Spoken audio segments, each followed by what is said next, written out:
Okay. Administrative Conference of the Shreveport City Council is now called to order. Would you please stand, and Councilman Sam Jenkins will open us with an invocation followed by a pledge by Councilman Everson. Father God, we just thank you for this day. We thank you for your blessings. This is a day that you have made, and for that reason, we will rejoice and be glad in it. Father God, we ask now that your Holy Spirit will guide us in our conduct, in our words, and in our deliberations here. Help us to make decisions in the best interest of our citizens who we've been elected to serve.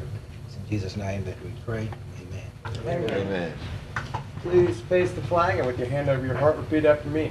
I pledge allegiance to the flag of the United States of America and to the republic for which it stands, one nation, under God, indivisible, with liberty and justice for all. Madam Clerk, would you call the roll? Ms. McCullough? Here. Mr. Everson? Here. Mr. Oliver Jenkins? Okay. Mr. Corbin? Here. Mr. Webb? Here. Mr. Shine? Present. Mr. Sam Jenkins? Present. Thank you. Tomorrow I will entertain a motion to approve the minutes of the Administrative Conference and City Council meeting on July the 8th and the 9th.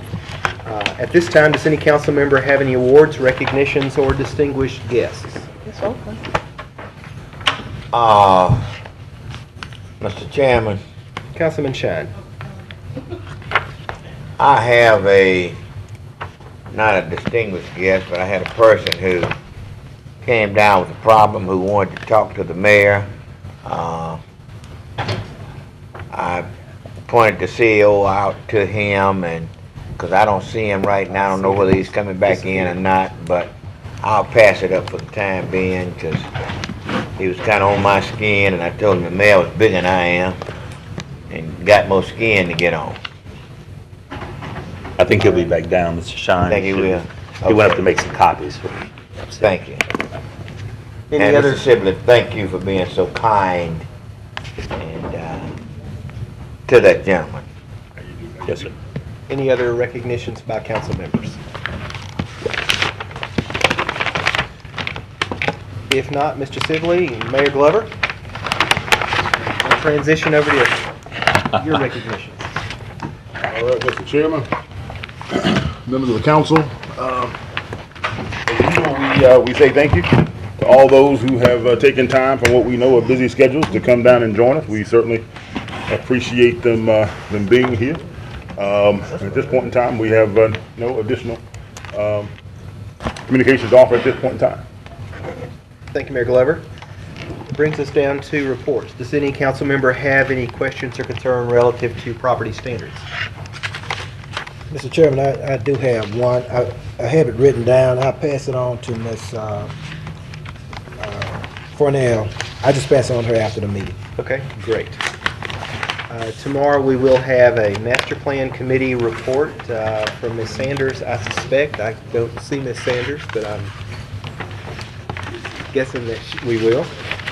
There is no public hearing scheduled for tomorrow. Mr. Sibley, is there any legislation to be added? None at this time, Mr. Chairman. Great. At this time, I have no requests to speak. That brings us down to confirmations and appointments, Mr. Sibley. Yes, sir, Mr. Chairman. If you notice, we have several pending for tomorrow. Primarily, they are internal folks moving into different positions, some restructuring in SPAR, but they're listed there, and we would ask your consideration. We do have all of those individuals available today, and Shelley, and Mr. Chairman, if it's appropriate, Shelley, if you'd like to come up and introduce all the potential appointees from SPAR, that would be appreciated. Yes, please. Shelley, the Reverend was sitting there with you all. I was wondering if he was one of the ones that would be. No, he said he He's wouldn't. not, okay then. Well, we have made quite a few changes, and I know I've talked to several of you about that. Part of what we're trying to do is we try to learn to do more with less people. We're trying to use the people that we have the most efficient way possible. We're really excited today. A lot of these people that are here, you know, because you've worked with them already. 2 of them are new, and I'll start there. As you can see, we have 5 people. Mr. Thompson was concerned because we only have 4 confirmations. But we have recently have someone new to our staff. She will actually start next month, is at our therapeutic recreation superintendent. That's not an appointed position, it's a classified position, but it's a very important position in our department. Serves really large clients in our community. It's one of those programs that we do that's kind of quiet but very important. But wanted the opportunity today to introduce you. She was actually over here to do all of her background work to be employed. And her name is Teresa Jacobs. She has a bachelor's and a master's from Grambling State. She's a certified therapeutic recreation specialist, 18 years of experience, and she's also been over their intern program, so we've had the opportunity to work back and forth with her over the years. So I want to give an opportunity. Patrick and I couldn't be more excited to have her at SPAR. She's been that person we go to at Grambling with the therapeutic recreation with our questions and ideas and thoughts, and so to have her on our staff is really exciting for us. So I'm going to give her an opportunity. If y'all have any questions, get to go first, Teresa, since you're not confirmed. So it should be okay. That's right. Wow. Happy to be here. I am Teresa Gray Jacobs, of course, graduated from Grambling, and I am so working forward to working with the city of Shreveport. And so the program that you're going to oversee is the one that takes place at the community center there at Princeton Princess Park? Princess And, Park. Princess Park. Fantastic. That's a great program, and it's forward great to to hear working with them. that you're bringing your experience to it, and we're really proud to have that one. Like Shelley said, it is kind of those who aren't in need of those kind of services don't always know about it, but is a tremendous enhancement to the quality of life for some of our city's residents that really need a little bit of assistance and being able to enjoy their life in Shreveport. And so it's really great to have you on team. Thank you. Chairman, more than that, what Jeff left out, you graduated from one of the most prestigious institutions, educational institutions. That's a in this matter of country. opinion. I knew I'd be right in the middle of this. He's a That's a Southern. matter of opinion. He's a Southern graduate, so he's a little jealous there, but we understand. We understand. So it's a great honor to have you coming on with our staff, and because you will be working with some fine people. We have some of the best people you can find anywhere that's a part of our Parks and Recreation Department. So good to have you on. Thank you. Keep up the good work. I will do. Congratulations and welcome aboard. Thanks, Teresa. She set the bar there. They're all relieved. Next, because Becky Berry is coming to us. She was at I always say the wrong place, the Center for Economic Development at LSU, Shreveport. May not be a Grambling graduate, but she is a Texas A&M graduate. She has a bachelor's and a master's from Texas A&M. I wish you had a I know. graduate from Grambling, but I won't say anything about that was it, going to throw the whole room off when I said that. Also has You all now- got one good guy with that. That's Johnny Football. Yeah, Johnny. And Becky will be heading up all of our technology, GIS, all of our GPS, all the things that we're heading into that help us be more efficient with less people. And so our division manager administration and brings a wealth of knowledge. She just completed her work for her CPA exam. So she's just bringing all kinds of knowledge and experience and education to our department. We couldn't be more excited to have her. So Becky, you said giggle or something. Yeah, exactly, giggle. I'm excited to be here and looking forward to the opportunity. Thank you very much. And learning and growing and moving the city forward. So. I'm likewise excited. I've had the privilege of working with Becky back on my days with Senator Landrieu's office. We interacted a good bit in finding out information and helping small businesses to grow, and I know how sharp she is. So I am really happy to have your kind of abilities on our team. Thank you. And you're and a downright good person too. So. Congratulations and welcome aboard. Well, thank you. Now always bring your A game, because the guy that just came in, I believe, might be a CPA. So you got. It's okay. I've beat him on the tennis court. That's what she tells me. She tells me we played tennis before. I'm still looking for that stat. I'm gonna stop bragging on you. No, I like you. She's gonna be real popular now. I actually told her not to tell that out until after tomorrow, but she went ahead and I did said that. actual vote. Yeah. I'm glad you told her.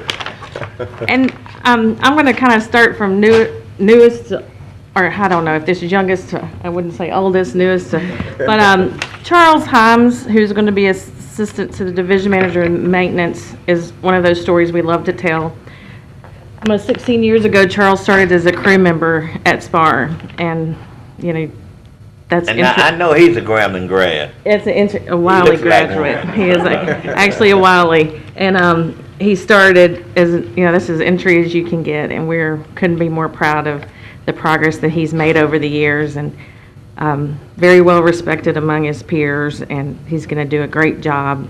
It's part of what we're doing to try to succession planning in our department is particularly in Charles's position, and he's not only worked everything you can ever imagine, every event, every activity, but at the same time he was going to school to get his degree. So we're really proud of him, and he's here today if y'all want to grill him on anything, but he's a great young man. When you get ready for that master's program, We go, Graham.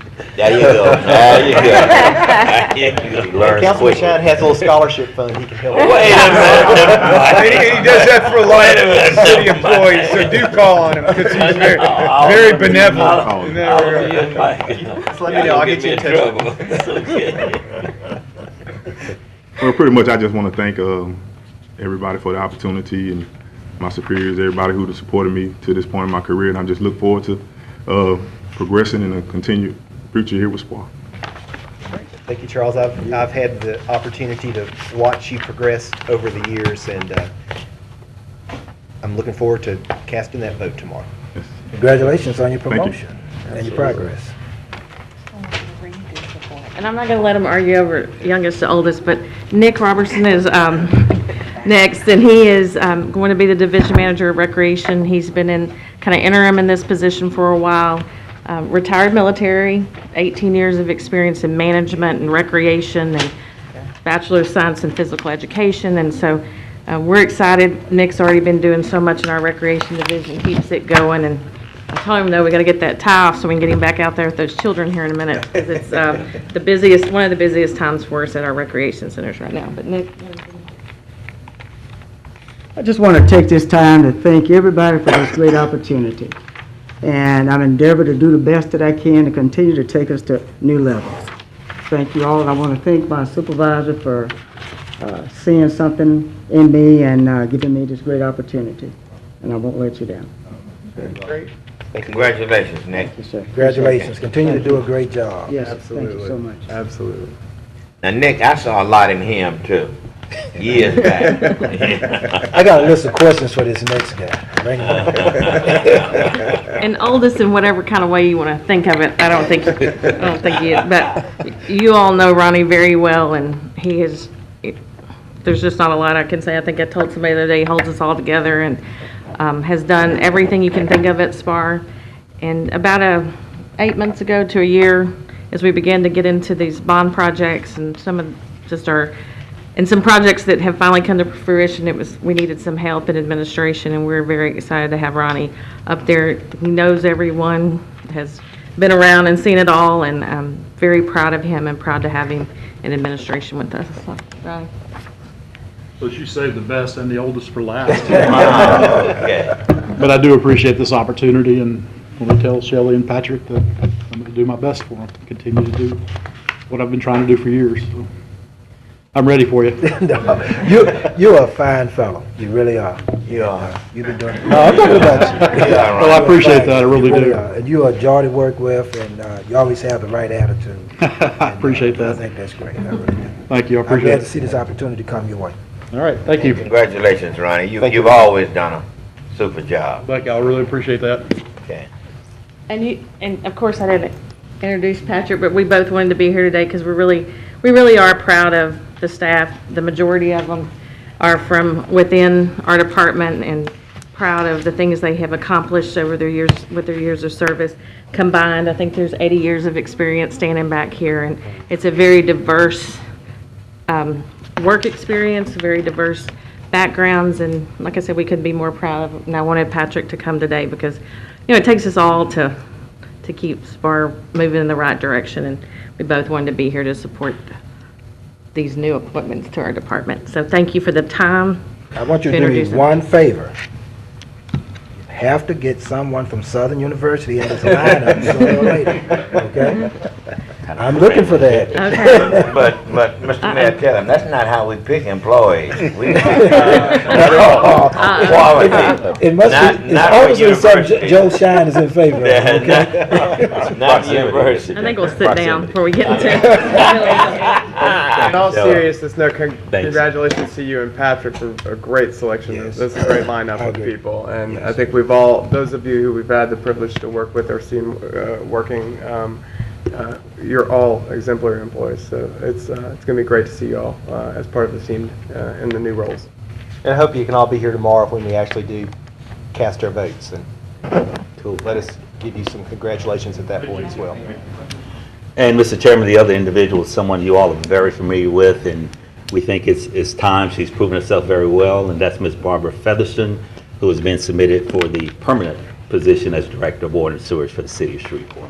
And Barbara, y'all know her, but we'll ask her forward. I mean, we can interview her at this point. I mean, it's a little late.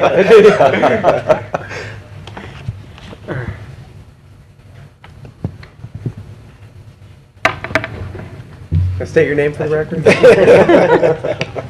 I really appreciate this opportunity. It's been a pleasure, working with the city, starting in engineering and, transitioning into water and sewer. It's been great.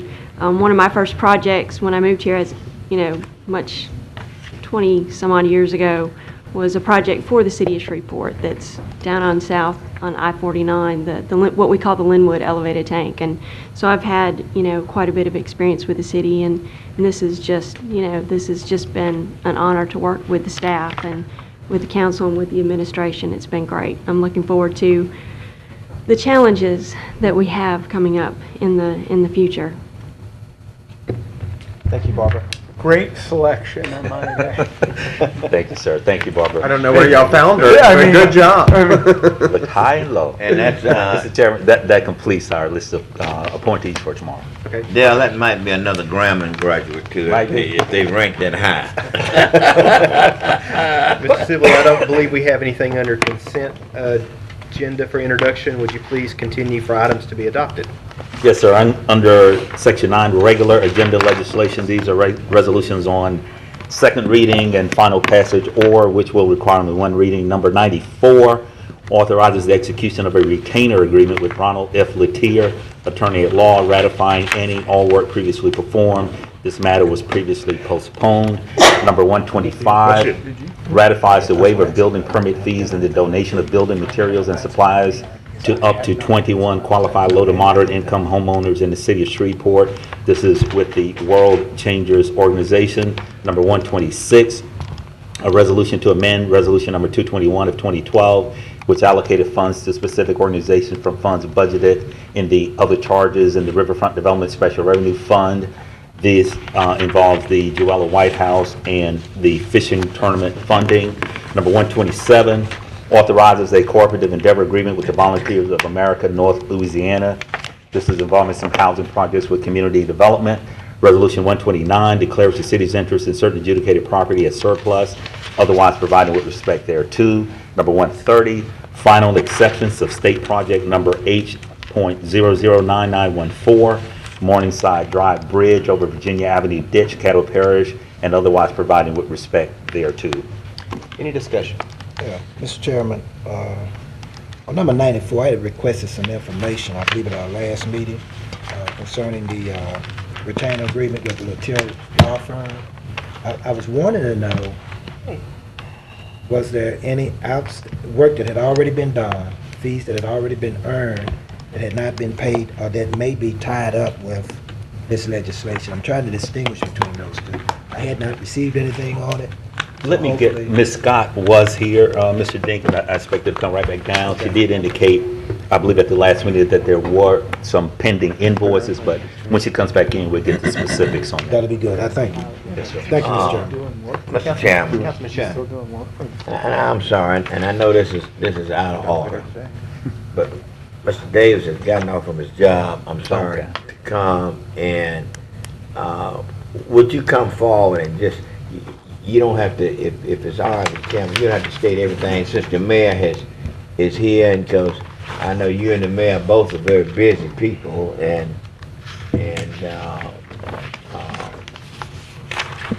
you want to, because it's, and Mr. Chairman, this is something that's in the hands of the mayor. It's not really something that we can do. Mr. Davis, if you would, state your name and address for the record, and then begin your comments. My name is Frank Davis. I live at 5417 Robert Street. I have on March the 15th, 2013. Mr. Davis, if you would, I know you're kind of looking at the chairman, but the mayor's the boss. The chairman is only the boss when he's out of the state. Commander Douglas, thank you for able to be here. Thank the council, and thank all of you for sharing with us me at this time. Let me have me. I'm getting old. These are the copies. Thank you, sir. But let me tell you what, Social, thank you for able to be here. But on March the 13th, March the 15th, 2013, when I got up that morning, behind my house, I live on Robert Street, and behind my house, there's Illinois, and forget that street slipped my mind. But on that corner, Illinois and Norton Street, there's a fire hydrant. That hydrant had been left open all night. So when I got up that morning, that water had came down on my back of my house, came up on my patio, and went under my house. And filled the whole house. The water was up to the seals under the house. That was in March. So that water had sat there. I had a little old ancient hand pump, but the city didn't offer me nothing to pump that water out. And that water sat under there over 6 months. My house sank. In my den, it sank. Also, in my kitchen, it sank. Once I called Mr. Robert Brown, he sent Mr. Young out there. That's a claim. And he came out and he looked at the house, and about a week or so later, he sent me a letter that they have no responsibility for my damage. And I'm a citizen. I've been in this city over 50 years. I've been paying tax over 50 years. And right now, I pay right at $6,500 tax a year. And it's a shame that it's heartbreaking when you have a home that you don't wait for, trying to get things up, and that now that house sinking, plus it got mold on it. It's the mold up under there because of the wet and damp. And I hope that the city will look into it and respond to help fix that house. So that is the whole crop of it. They done turned me down, and they act like they ain't no responsibility. I have another person, I call a foundation person to come, Mr. Abram, the Abram brother, A-B-R-Y, brothers, they is foundation people. They came out and surveyed the whole thing for both miles. Now this on 5417 and 5429, but 5417 is in the worst shape. Now they want $2,700, $27,000 to bring my house up, to lift it up, everything what they gonna do, and they total bid, what they bid on the house is $31,847. That's what they claim to fix my house. Now here's the thing, I don't want my house to sit there and malls get it already up under the house, then the malls come up in my house. And I've been trying to get somebody to respond. And Mr. Chairman, if I may, I did speak with Mr. Davis. I do have copies of the denial letters as well as the information that he entered into the record. We'll get with risk management, look at it, get back with Mr. Davis, and ultimately let Councilman Shine and council know what comes out of it. But it is a previous denial based upon, according to the letter, lack of liability, but we'll look at it in light of the information that he submitted and get a response back from risk management again. And I got one thing else I say, that even when I was sitting there when Mr. Brown, when they sent people out to cut the water off, they passed us up. We sitting there, they saw us, they passed it up, and then they bagged up, jumped in, cut off, and took off. I asked them, did the city send y'all to cut the water? They say no, took off. So what district is this in? F. Yeah. F as in shine. Yeah. Well, the reason I ask, because it sounds similar to Miss Helen Adler's situation on Kenneth Street. But again, you know, there was no liability. Yeah, and Based he on the said last that this was a fire hydrant left open, so It's a fire hydrant. we'll have to check from that point of view. You know, Miss Adler, it was a rain, but this was a fire hydrant. Okay. I also got pictures showing under my house, and they took pictures too. I have some pictures I can show the malls and the do. Look at the full report and. Thank risk you to assess very it. much. Thank you, Mr. Davis. Thank you, Mr. Davis, for taking out to come down. All right, Mr. Sibley, I believe that brings us down to introduction of resolutions. These are resolutions not to be adopted prior to August 13, 2013. Number 131 authorizes the purchasing agent to dispose by public auction of items and to otherwise provide with respect thereto. Number 132 amends resolution number 221 of 2012, which allocated funds to specific organizations from funds budgeted in other charges in the Riverfront Development Special Revenue Fund. This is regarding the Louisiana Film Prize. Number 133 authorizes the mayor to execute a donation agreement between the City of Shreveport and Ryan Companies U.S. Incorporated for the private sewer mains located in various sewer servitudes and related facilities and otherwise provide with respect thereto. This is in relation to the Magnolia School project. Number 134 authorizes the execution of a consent decree and other documents with the United States of America and the state of Louisiana to resolve violations of the Clean Water Act, the Louisiana Water Control Law, and other provisions of federal and/or state law in regard to the operation of the City of Shreveport wastewater collection, retention, and transmission systems. Number 135 authorizes the execution of a cooperative endeavor agreement with the Louisiana Film Prize LLC. And that completes that section, Mr. Chairman. Any discussion? Councilman Shine. On, Mr. Mayor, 133, before we accept those donations, you will have somebody come out and make sure that they are built to specifications, right? Mr. Shine, there is an absolute protocol that the city does engage when we go through that process. If you'd like, for the record, we can have Ron Norwood, city engineer, come up and detail that for you, so we'll have that on the record. But yes, that's a part of the due diligence involved in this process. Ron, if it won't take you too long to detail it, I didn't know you were prepared to detail it. Ron's always prepared, Mr. Shine. That's why he is who he is, Mr. Shine. I've been Ron, working with in legislative parlance in Baton Rouge, we want you to hit a lick at it. Yeah, and I hate to say this because it might tell my age and Ron, but Ron and I have been working together for a long, long time. Yes, sir. Go ahead on, Ron. I've been working for you. Actually, we have looked at everything. It all meets city specs. It's all fine. Okay. Okay? Okay. We just, you know, just want to make sure because this is the problem that we have in front of us now. A lot of sewer mains and water mains that have dilapidated and we just want to make sure that this one meets the specs of the city. Yes, sir. We don't let it go this far unless we inspect it. Thank you, Ron. Yes, sir. Thank you, Ron. Thank you, Ron. Also, Councilman Evers. just for the record, and I think the answer is pretty clear, but just for the record, this wouldn't have any implication on the ongoing litigation that we're in concerning the street right-of-ways in this area, would it? I am receiving an indication from the city attorney that it absolutely does not. That's what I thought. Just wanted to make sure we get that stated. But For the record. Indeed, indeed. Also did want to just bring to the attention of the council, I've got a couple of ordinances on here about the Louisiana Film Prize. This was the event that last year was the first year. And this is that event, you'll remember, that brings crews, that it's a film competition, but the film has to be filmed locally. And so it brings crews from across the country to Shreveport to film a short film, and then they come back for a festival where they host various parties and things like that.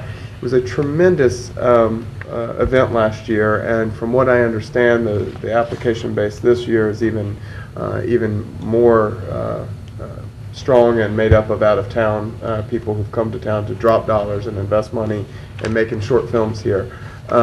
So while we've had sort of a slowdown in the cyclical world of filmmaking, although hopefully it's about to pick back up in a good way, this has kept a number of film jobs here and people doing film work locally.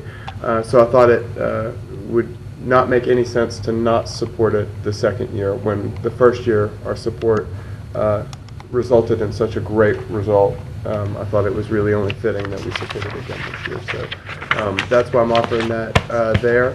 If y'all have any questions about it, it is only for introduction this week, so there'll be plenty of time to discuss it further. But Mr. Chairman, I just, Dale. Yes, sir. As soon as I get off the council next year, I will be making some films. movies. There you go. Where's the 25,000? it's coming from Skeeta. And the reason being for that, and that's where it came from last year as well, the reason being for that is really that it's an economic development creator, because it is bringing these film crews to town to do their films here locally in order to be able to compete in the contest.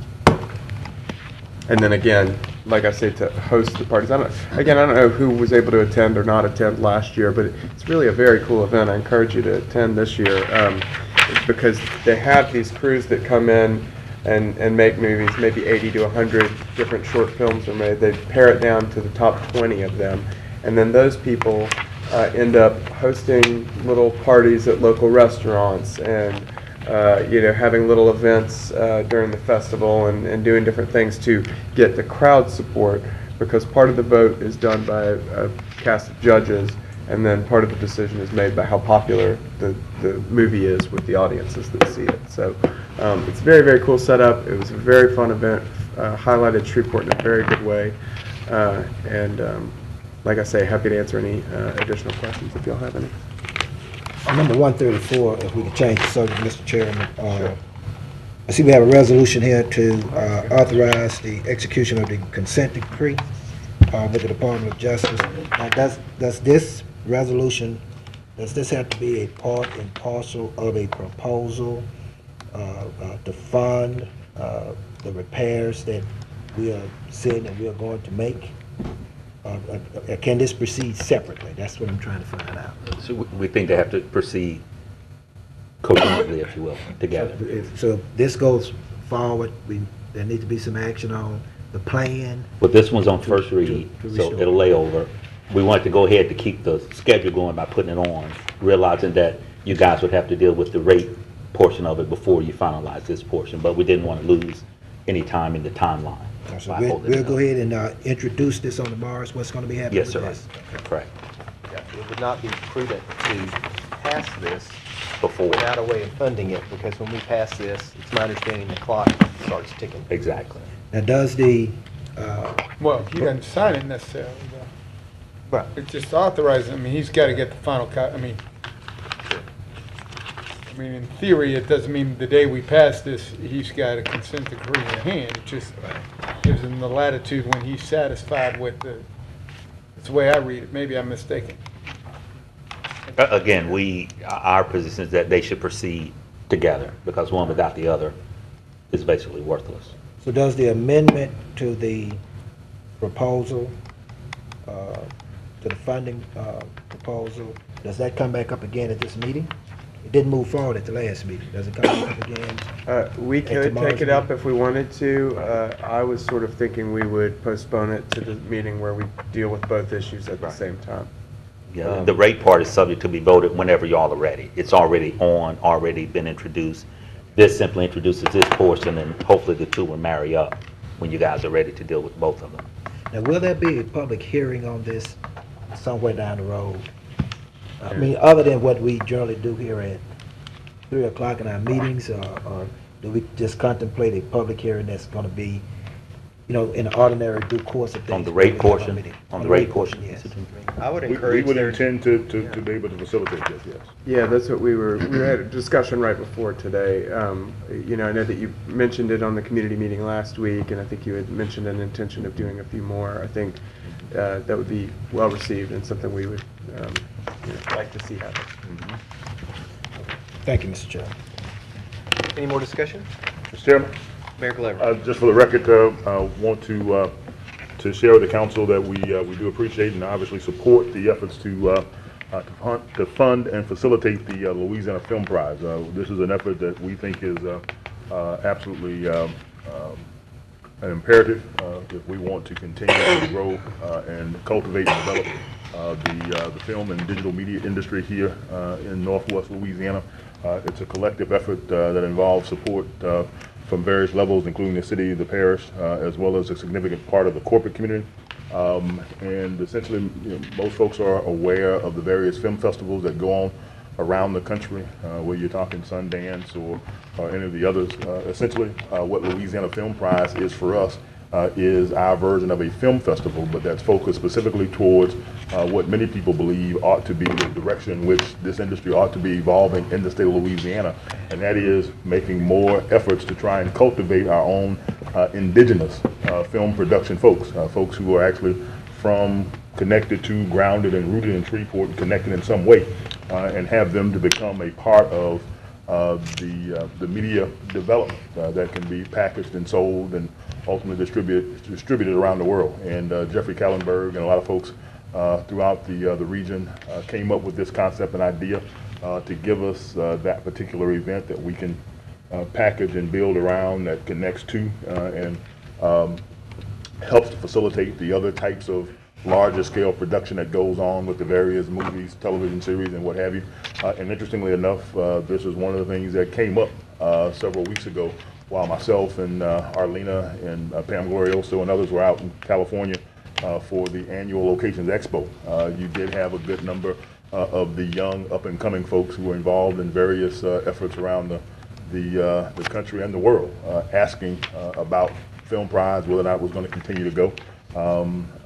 And it's something that I would think that in the years going forward should be a part of what it is that we share information with folks out in LA and other places around the country as we look to continue to develop and focus on Shreveport, Northwest Louisiana being a place for people to come and do their work. As Councilman Everson pointed out, the most important and crucial element to this is that each one of these productions, which are classified within film parlance as shorts, which I think means they're no longer than 15 minutes. 18 minutes. I knew there was some specific. It's some weird number. Technical about that. No longer than 18 minutes. All have to be set or filmed in Shreveport. They can be set in any particular place that they choose to do so, but they're all filmed in Shreveport, Bossier, Northwest Louisiana. It brings these folks from around the country to do their productions, and then it brings them back here for the competition, and we think it's going to end up being even bigger and better and cooler than what it was last year, and certainly will continue to feed our cultivation of our creative class here in this area. So. And I think it's important that we clarify that 15, 18-minute piece, because I don't want Mr. Shine next year to be making 15-minute films. And no one's qualifying himself. If the other thing that's probably more important is I think this will be an ongoing endeavor to do this, and it may be something that we want to talk about just budgeting as an economic development effort, budgeting money so that we don't have to make these adjustments each year, and that's something that's just a line item. We'll look to have it as a part of the executive budget that we submit to you all going in for 14. We think that would be appropriate. Absolutely. Yeah, this event, last year, I remember when the first event that at least I was exposed to, and I remember the mayor gave comments there, I believe it was on your birthday, was their top 20 announcement. This year, even before the top 20 announcement, they've already had an event which was on the deadline to submit films. So a lot of these people who came and shot their films here came back to turn it in person, and they had this big party in downtown of filmmakers that is just a really impressive way that they're kind of building this culture. It's it's much more than just this festival, but it's really bringing this group of people together and putting them down there where they can spend their dollars locally and leave some good blessings to those who support them. So it's great. Art, I think this will help you and I because I'm told they will be looking for some matured actors. Sure you'll raise your hands. I'm not going to touch that. But if Grumpy old man 7?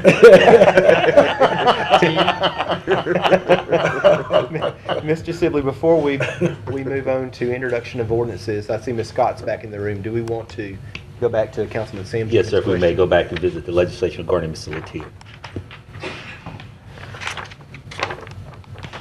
And Ms. Scott, Mr. Sam Jenkins was asking about whether there are any pending invoices from Mr. Latier that would somehow impact this legislation. And for more clarity, if you don't mind, Councilor, I know he has the workers' compensation work that he does that's not a part of this retainer agreement. I think this is for, I guess for lack of a better term, the civil work he's doing on, is it the dog park lawsuit? Let me just say, this resolution has application to both the dog park matter as well as other matters. If you recall, Mr. Latier is representing us in matters that include the Willis Knight and 3132 matters as well. So he has some other cases that he is working on for us where they were not covered under the agreement he has.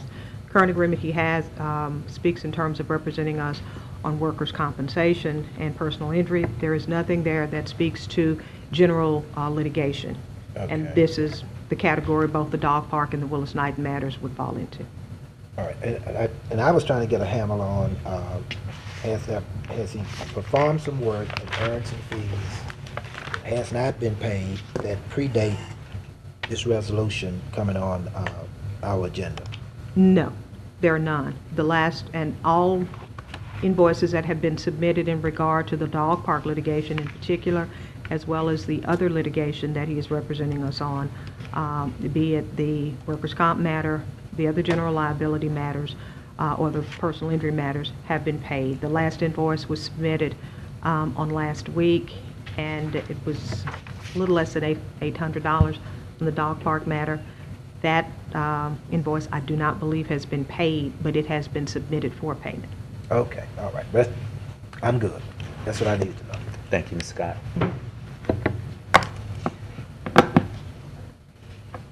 Introduction of ordinances, Mr. Chairman. Yes, Mr. Sibley. These are ordinances not to be adopted prior to August 13, 2013.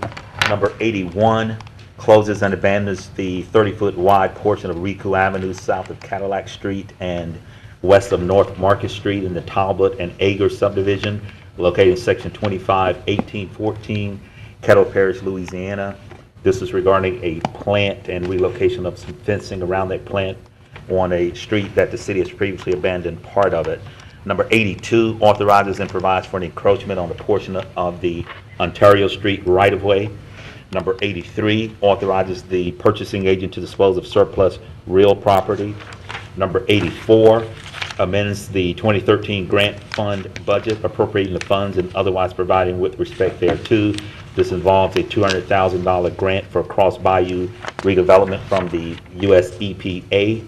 Number 85 amends the 2013 budget for the general fund. This is a council amendment relocating $18,000 to contractual services. Number 86, zoning matter C-4813. This amends Chapter 106 of the Code of Ordinances by rezoning property located on the southeast corner of Willis Street and Aubrey Lane, Shreveport, Kettle Parish, Louisiana, from R1H, Urban One Family Residence District, to R1HE, Urban One Family Residence Extended Use District, limited to a beauty salon only. Number 87 is zoning matter C-5113. It amends Chapter 106 of the Code of Ordinances by rezoning property located on the north side of Turner Lane 490 feet east of Line Avenue, Shreveport, Caddo Parish, Louisiana, from R1H Urban One Family Residence District and B3 Community Business District to R3 Urban Multiple Family Residence District. Number 88 is zoning matter C5813.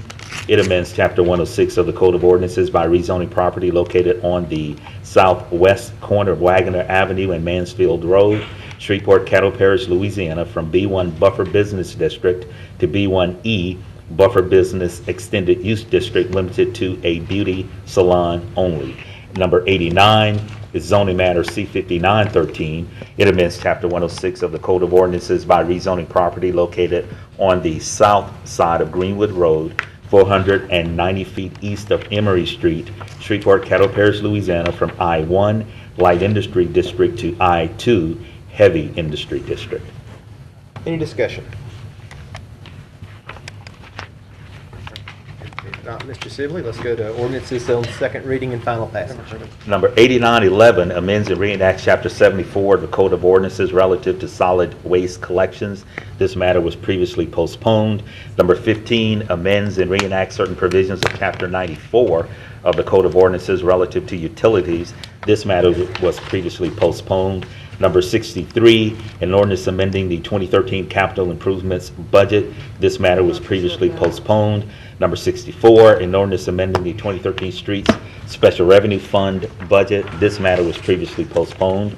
Number 65, an ordinance amending the 2013 streets special revenue fund budget. This matter was previously postponed. Number 66, an ordinance amending the 2013 general fund appropriating the funds authorized therein. This matter was previously postponed. Number 70 amends the 2013 general fund budget appropriating the funds authorized therein. This is regarding some SPAR equipment repair and maintenance. This matter was previously postponed. Number 75 amends the 2013 Airports Enterprise Fund budget. This is regarding the ExpressJet airline heating, air conditioning, maintenance, and repair. Number 76 amends the 2013 Riverfront Development Fund budget. This is the companion to Resolution 126 regarding the Joella White House and the fishing tournament. Number 77 amends and supplements Resolution number 131 of 1984, the general bond resolution adopted on June 12, 1984, as amended, acknowledging and approving the issuance of not exceeding $5 million principal amount of taxable utility revenue bonds, LDEQ Sewer Project Series 2013 of the City of Shreveport, State of Louisiana, in accordance with the terms of Resolution number 95 of 2012, adopted on May 22, 2012, as amended by Resolution number 17 of 2013, adopted on February 12, 2013, approving and confirming the sale of such bonds, pledging revenue of the system to secure such bonds, prescribing the form and certain terms and conditions of said bonds. Number 78 amends the 2013 budget for the Water and Sewerage Enterprise Fund, appropriating the funds authorized therein. Number 79 amends the 2013 budget for the general fund, appropriating the funds authorized therein. This is $350,000 to environmental for Salvinia on Cross Lake. Number 80 is an ordinance authorizing the lease of city-owned property to St. Raphael House of Shreveport Incorporated, otherwise provide with respect thereto. This matter is not to be adopted prior to August 11, 2013. Councilman Oliver Jenkins. First question. On ordinance 70, somebody refresh my memory why we postponed this one?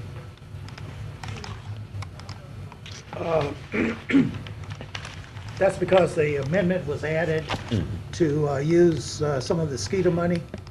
And so you had, this was to, so that the other one, the companion could catch up with it. Right. Okay, gotcha. Okay, that was part of my question. The other question is, and this is Terry, and I'm sure y'all are working on this, but on standby Aniana Street with the activity in the easement.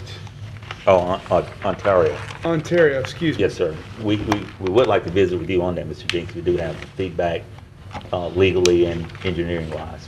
Okay, so I'll be happy to do that after the meeting, but certainly what interests me primarily at this standpoint is legally and liability. Right. Right. I mean, I got the rest of it.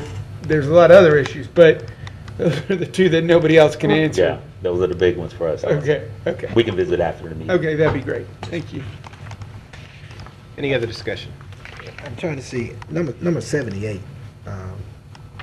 I see there's a line item in there. Is this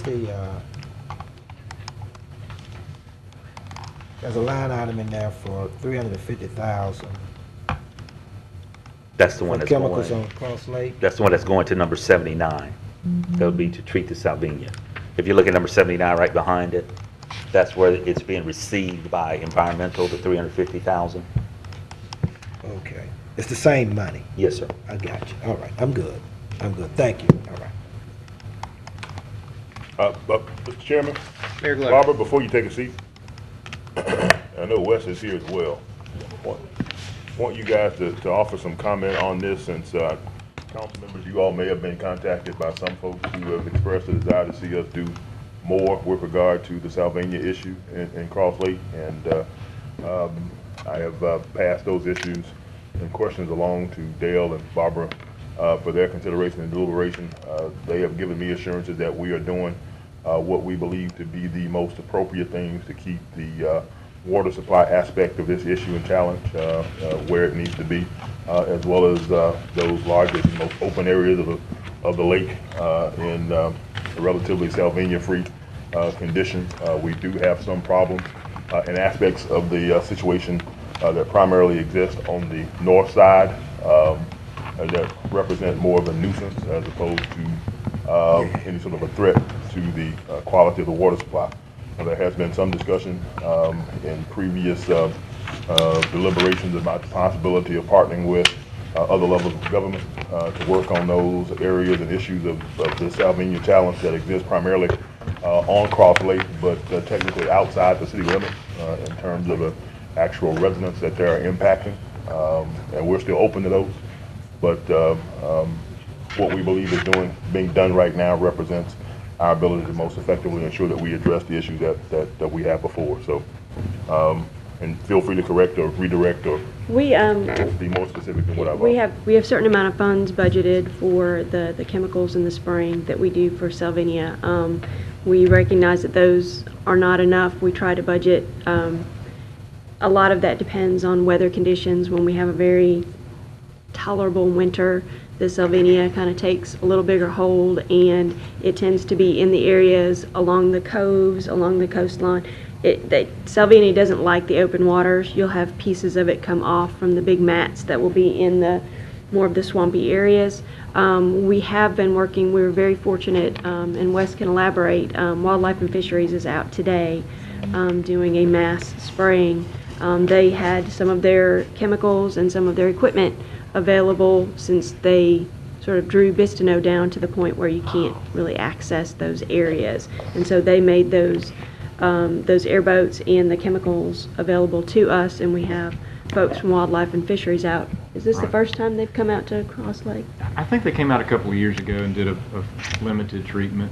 This is the first time they've done it to this extent. They'll be here all week, and they've got several boats, and it's just an example of a situation where we asked for help and we actually got it this time from them. It's just going to be a one-time application this summer, so we'll still need the funding to for later on in the year, but it'll definitely help us. Here we have the guy from the Chudum guys, I call him, from the Gator Show, who's also up manning one of the airboats for us this week. So I'll get a chance to go out and ride with him, and we'll see if we manage to relieve the lake of any gators as well while we're at it. So. Mr. Shine's going to video it. That's it. There we go. No longer than 18 minutes worth. No, Mike. No, it's too dangerous. It's too dangerous. Thank too you, dangerous for me and guys. Ron Appreciate it. Thank you, Mr. Chairman. Mr. Thompson, is there any table legislation to be considered? None that I'm aware of, Mr. Chairman. I believe that brings us down to property standards appeals. Ms. Farnell.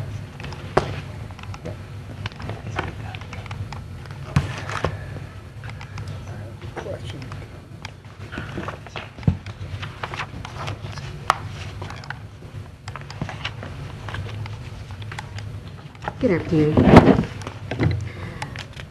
This is a case in Mr. Shine's area, 43 Crosby Street. So And- move, 4 weeks. Are you serious? I'm serious. All right, second. 2 weeks.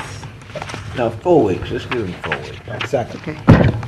All right. Motion by Councilman Shine, second by Councilman Sam Jenkins, for a 4-week extension. Mr. Chairman? Is it here, that's Mr. Mingo? Okay, we're gonna give you 4 weeks, Mr. Mingo. But not that I'm not interested in the swift hand of justice. But can we, and I'm not attempting, I just like a little feedback of what we got going on here. You didn't read I did read it. Mr. Chairman, that's exactly what I just wanted to ask for Ms. Farnell to put on the record Dorothy, if you exactly would give us a what the recap. situation is and why she was suggesting to the council a 2 week as opposed to a 4 week scenario, just for the sake of the record. The reason why I was suggesting, Mr. Mayor, for A 4 little weeks. background on the situation as well. Okay, this is a structure wherein we cited this back in April when it came to you all. The house was in danger of collapsing on itself. There were no floors, roof, or anything there. We cited it. The property city council gave them 90 days, Mr. Mingo, and he has completed all of everything that we asked him to do except for the steps. So since he's done everything, I would ask that just give him 2 more weeks. We've talked about it. He can have those done within the next 2 weeks. And he's done an excellent job on rehabbing. And let me state the reason why I said 4 weeks. Mr. Mingo, you have done such an excellent job.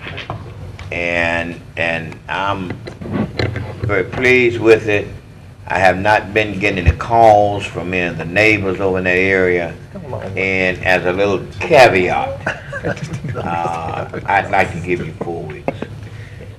Second. Not that you couldn't do it in 2, but I'd like to give you 4, just to show you our appreciation. Thank you, Al. Okay, motion by the Vice Chair, second by Councilman Sam Jenkins. Mr. Thompson. What is the date? You want to put it back on the council's agenda? What is it, the 26th? Yes, sir. On the August the 26th? Okay. All right, and we need to take a hand vote for this, so I believe we're up. I'm showing. are we working? Yeah. Okay. Mine came up. All right, we can do electronic voting. I always want to support what And that Councilman is Shine has going on seven in this, yes. particularly progress of this nation. Wow. Mr. Chairman, I have a Thank you, item Al. here for Ms. Cornell, if you don't mind. Something we need you to look into. I don't think when I Mr. want Chairman, to- Mr. CEO. Yes, sir. Let me apologize. I have an item here also for Ms. Featherston, and I apologize. She was up here a few minutes ago. I intended to pass this on to her. We appreciate that, Mr. Jenkins. She doesn't mind walking back to us. I was so intrigued on the conversation about the chemicals, I forgot to pass this on to you. I apologize. Thank you so much. I mean, I'll cross like happens to me in Rose. We have no ABO appeals today. Mr. Thompson, I believe we have one ZBA appeal. We have one ZBA appeal that can be decided tomorrow. BAC 7813, property located on the north side of Ashley Ridge Boulevard, 800 feet east of Lyon Avenue. And I think that there will be people here tomorrow to speak, at least 4. Okay. Is Steven still in here where you can just give us a little quick recap of this? I got to look at that.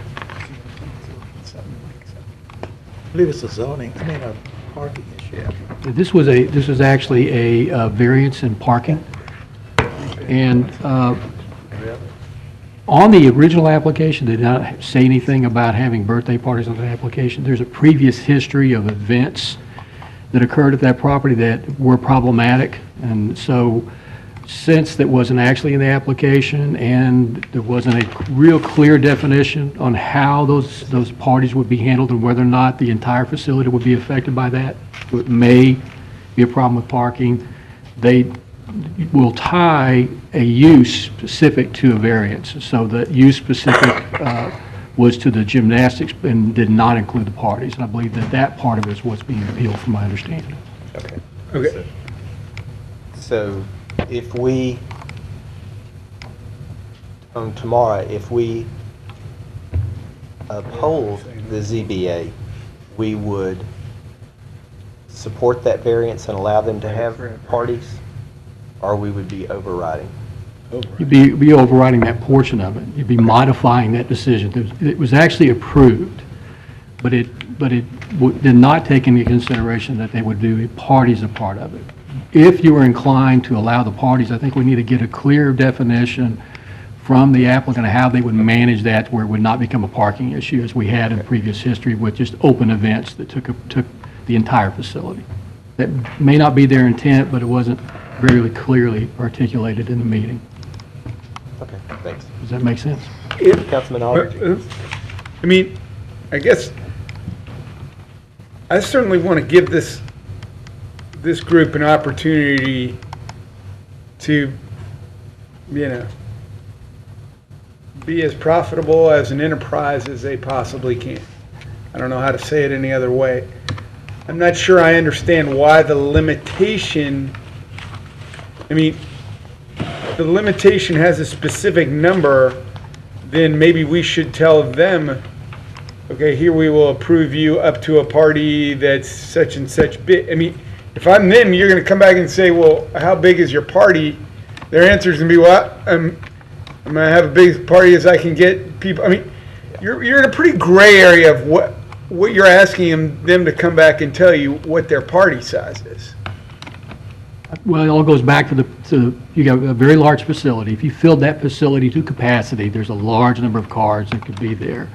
So if they can tell us they can limit those size of those functions, that would then go back to how many parking spaces would actually be needed. If they are able to present a plan that says, well, we're going to manage it in this way, and we're not going to ever go with a group larger than X, well, then that's not going to become an issue with the parking. Okay, but I guess we have a lot of big facilities in this city. Do we limit the amount of people that they can have at a party?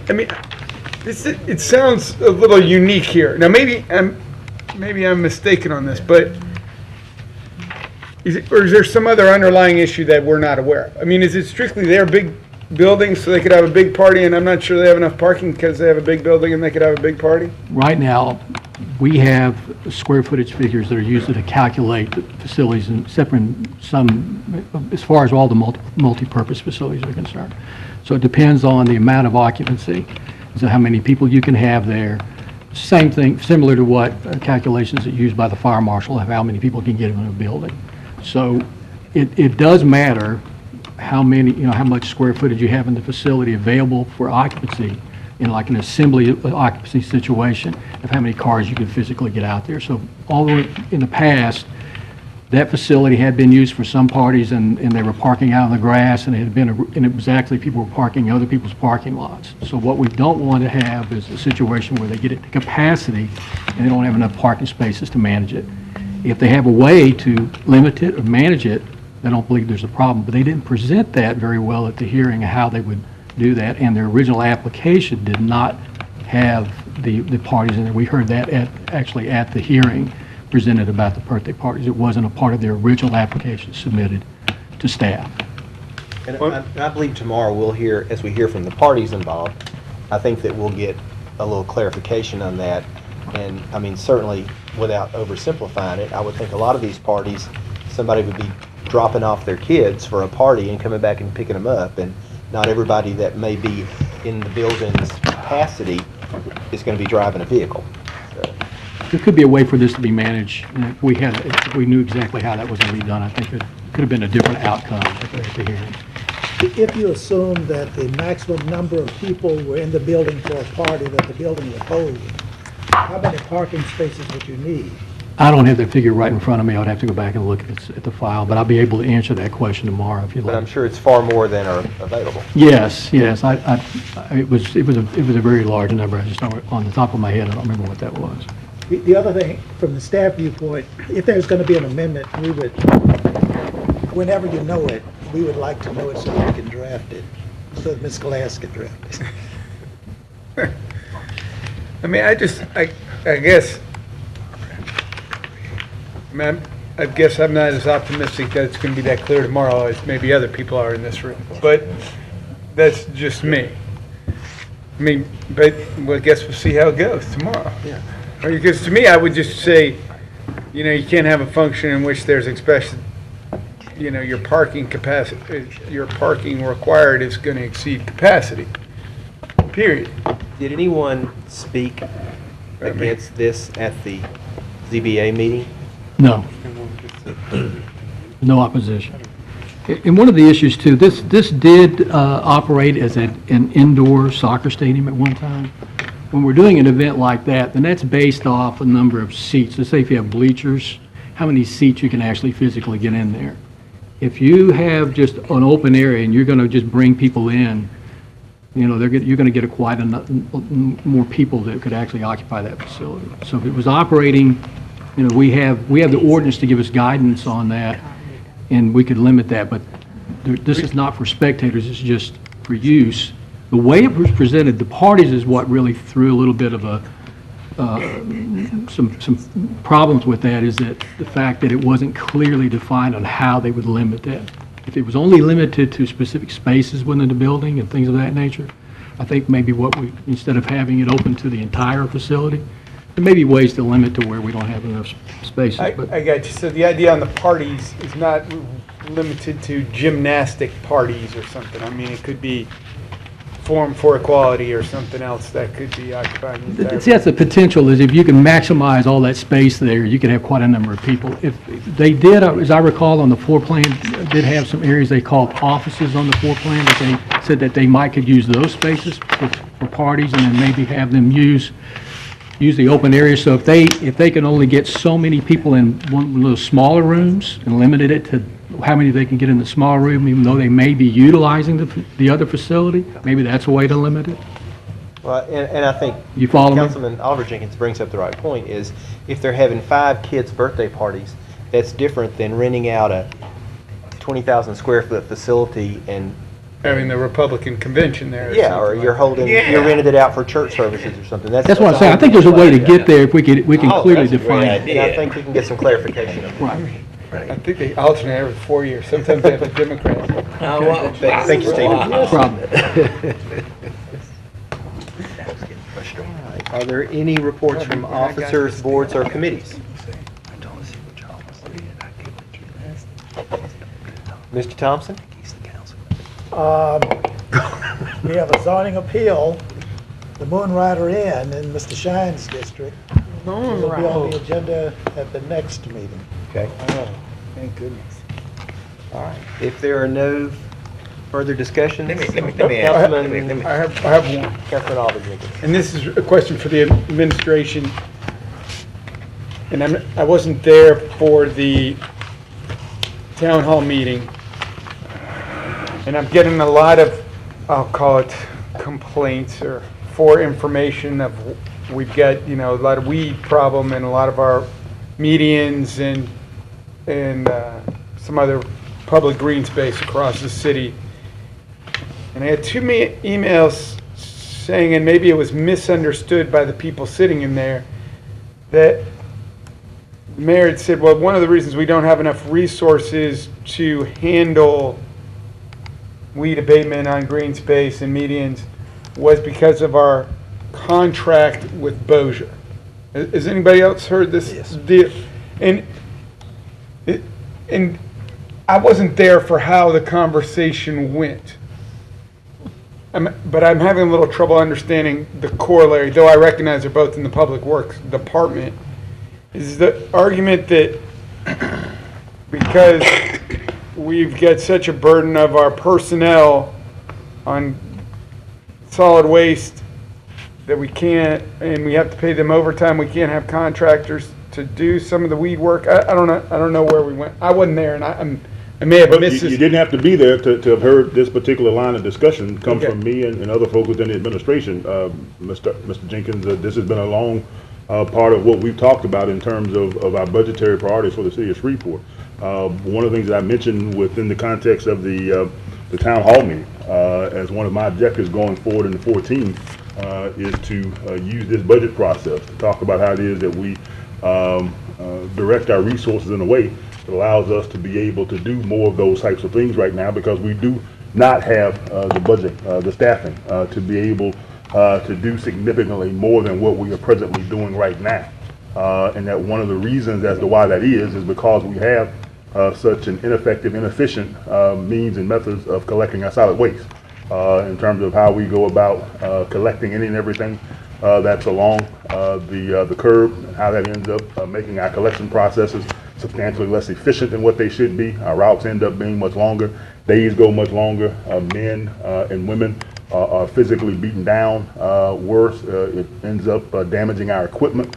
So at just about every level you can think of, both in terms of the resources that we end up committing towards the collection of Bossier's garbage collection, as well as the inefficient, ineffective way in which we collect our own. Council-wide is that we do not have additional resources available to be directed towards things like street sweeping and median cleaning and cutting and what have you. And that it's our intention to use the ending of that relationship to reset the clock, reset the paradigm in terms of how we go forward here in Shreveport. Okay, so it wasn't necessarily a function of this year in particular. It's gotten so much worse this year, or because of... Well, it's not gotten necessarily any worse this year. No, I mean, in terms of the amount of resources dedicated to... I think the only thing that may make the situation potentially perceptibly worse this year, and it's one of the things that was referenced by Mr. Shine in one of our previous meetings and explaining to one individual, group of individuals, why things are a bit of a challenge for us this year, and that is the level of rain that we've had.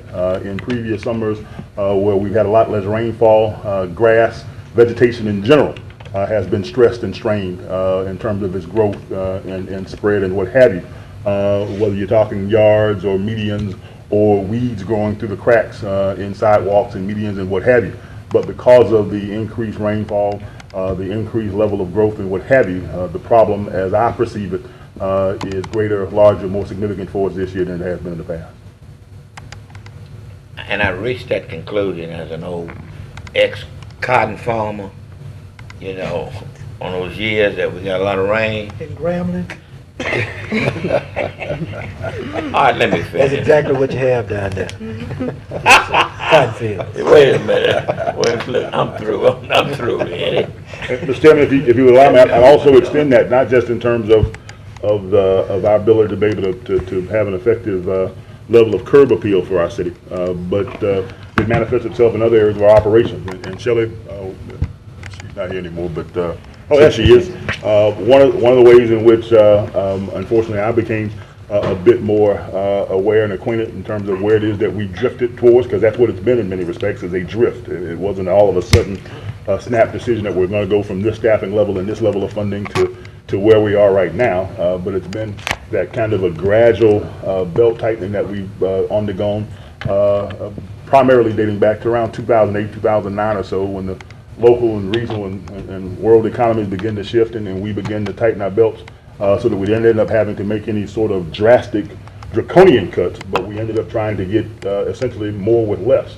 And she reminded me, as I was rather perturbed with her and some of the SPAR staffers one day, about what I observed in terms of conditions around Barnwell and Riverview Park and what have you. And she said, you know, Cedric, here's what you got to understand. You know, we've gone from a situation here in just a few years where we had, I think it was 5 dedicated staff people who were just at the Barnwell facility. Just at Barnwell, who were responsible just for the maintenance, cleaning, grooming, gardening, sweeping, cutting, trimming of that area and all of the surrounding gardens and what have you. We've gone from 5 to 0.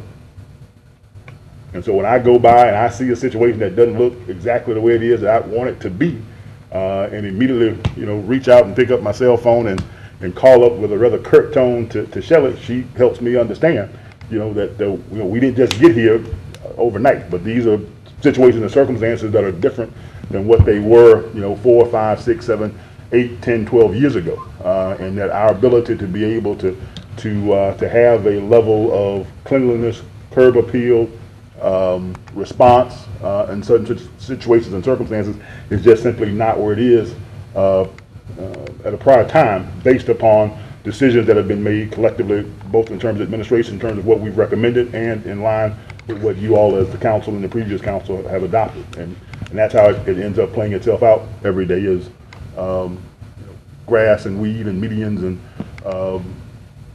Barnwell and other areas not looking and meeting the standards that I think many of us have for what we'd like to see for Shreveport. No, I think when it got to me, that's not the way it came to me. It was sort of like, we got more people doing the Bossier pickup than doing the median. I said, well, I don't really believe that we're using people that do that part of Public Works for the pickup of Bossier's trash. So let me get to exactly how the whole thing came about. And It's an overall resource utilization issue. I understand, but I mean, I think the other answer is, well, this year is worse than others. Yes, but I think it's climactic could be one of the reasons that, you know, the pace of which we would need to maintain it, this requires, because of the rainfall, more this year or faster. Well, Okay, good enough. And I'll put a capstone on it with this, because this is something I actually intend to communicate a little bit more this week. I spent a good bit of yesterday in Tyler, Texas. And the thought that just continually rang throughout my mind as I drove Loop 323 and 271 and the other areas around that area was just how much cleaner and well kept and well swept Tyler, Texas is in comparison to where we are in Shreveport. And there's obviously a whole different level and standard in terms of what they put forward with regard to the cleanliness and the maintenance of their streets, you know, the matted vegetation just in the curbs. I mean, all those are ongoing Shreveport problems. That's just not simply necessarily something that's, you know, reflective of this year's climatic circumstances. I mean, it's how we've done business as a local government here for more than a few years right now. The lack of matted cigarettes and grass and other things, you know, into the curbs all throughout the town. You know, those are things that we have because we don't clean those things.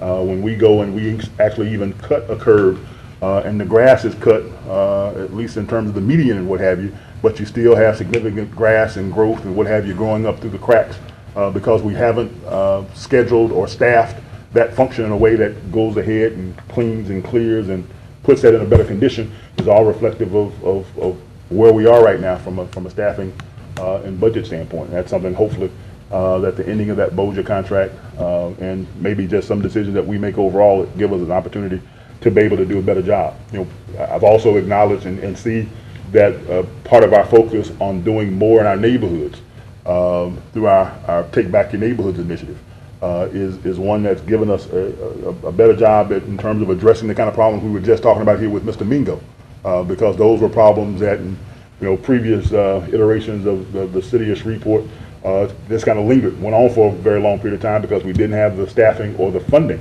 to be able to address those problems. So we've done a better job in that regard. Part of what we've not done as great of a job of doing is taking care of the common areas that we all share as Shreveporters, and those are, you know, a lot of our major boulevards and medians and other things that we've got to do a better job of taking care of. Of course, low cigarette tax here also impacts it. That's a different part of this. Well, and there's also a law enforcement dimension to it as well, because, you know, we'll be talking to Chief Shaw and his charges again about increasing the level and pace of which we go out offering police citations. That's one of those things that for officers can get low on your list of priorities. But when you end up having a conscious focus and, you know, make citizens aware that this is something that we are going to do more proactively as we have done in previous years, then that makes a difference as well. And so that'll be a part of what it is that we'll look to offer also as we engage with you guys in terms of what we think we ought to be doing solid waste collections wise and street maintenance wise going forward for 2014. Thank you. Well, and I think too, there's some people that just don't care. There's always going to be that segment of the population that doesn't think about it, dropping something out the window.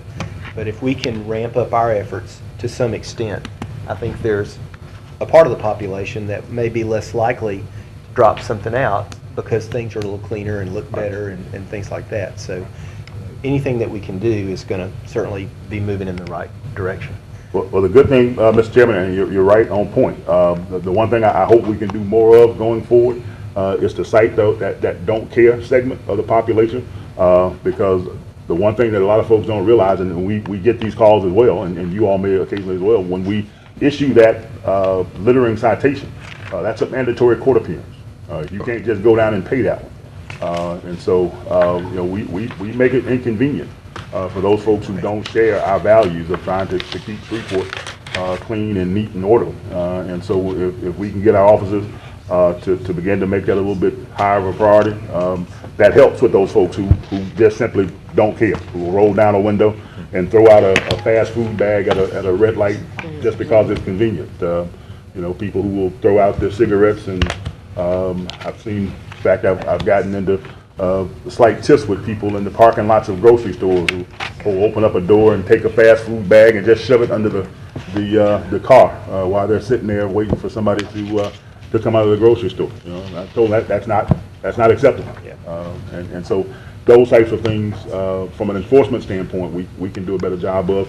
And as I've also shared with staff, and we've talked about over the years, you know, we'd like to be able to see some way in which, and maybe kind of in line with what some of the folks from our disabled community are encouraging us to consider when it comes to enforcement of handicap parking, if we can empower our citizens to also help us identify folks when they see them, not only littering, but illegal dumping is another part of that problem.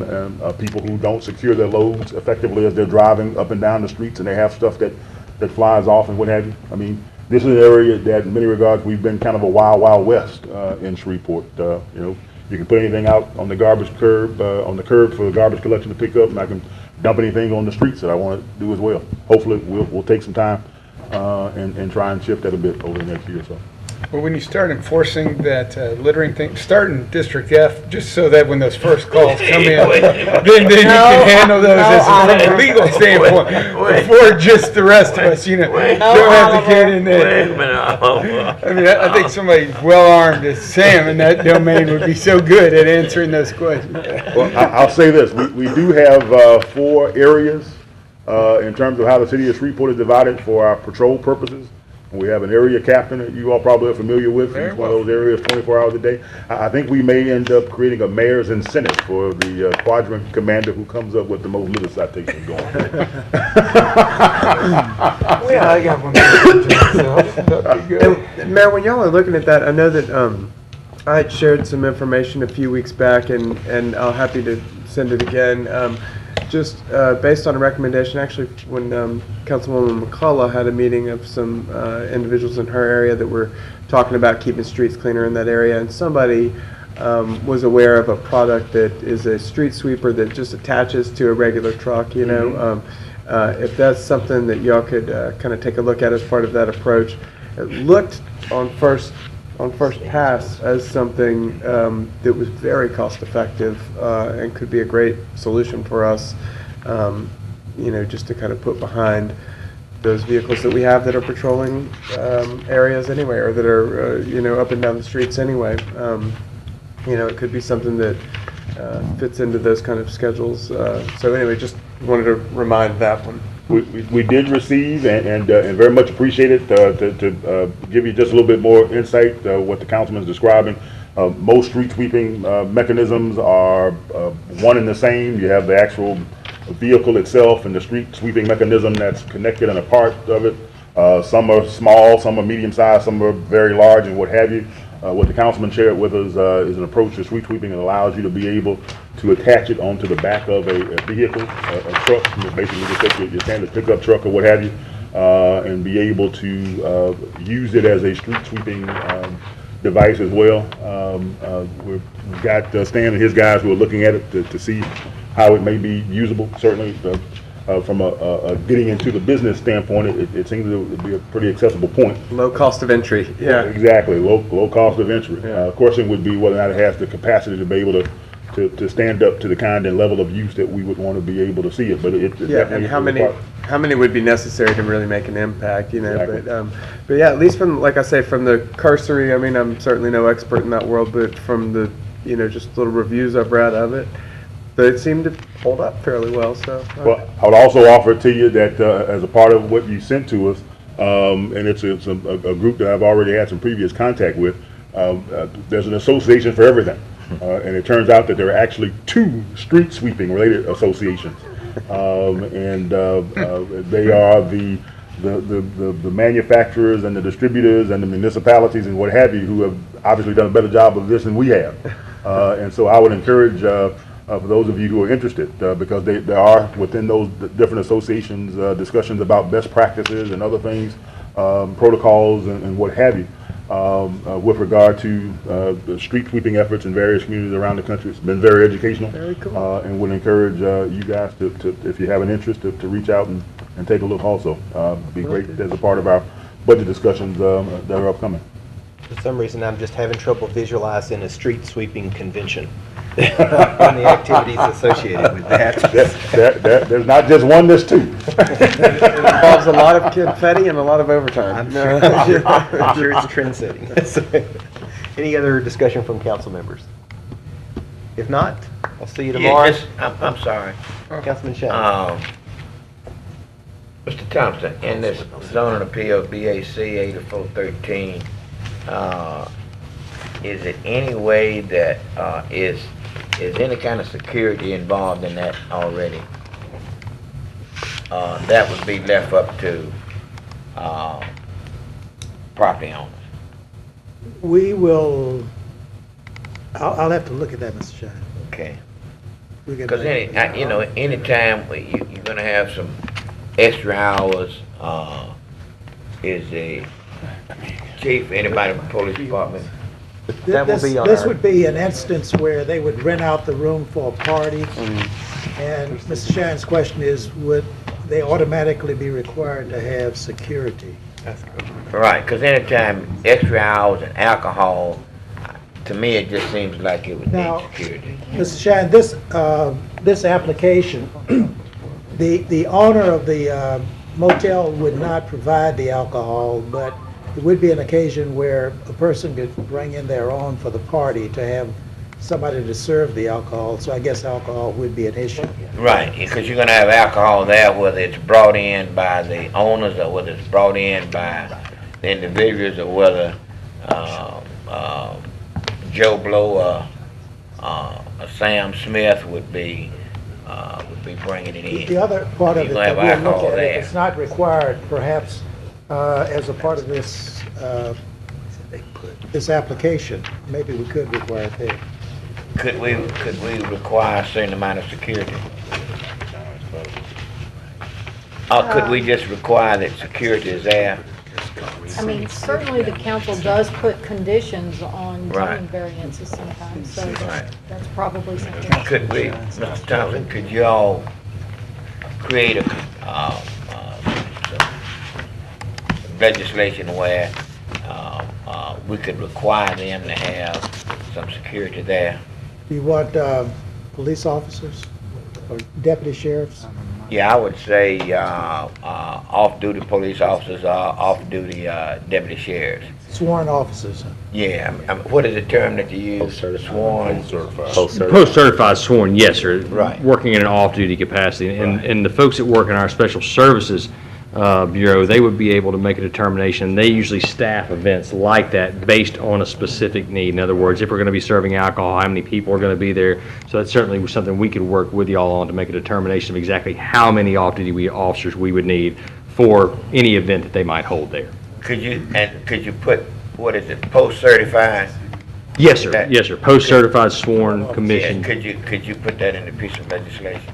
I have worked with some other event centers in the past, and would this be a case where if they're going to serve alcohol, that they would need to apply for a temporary ABO permit or temporary liquor permit?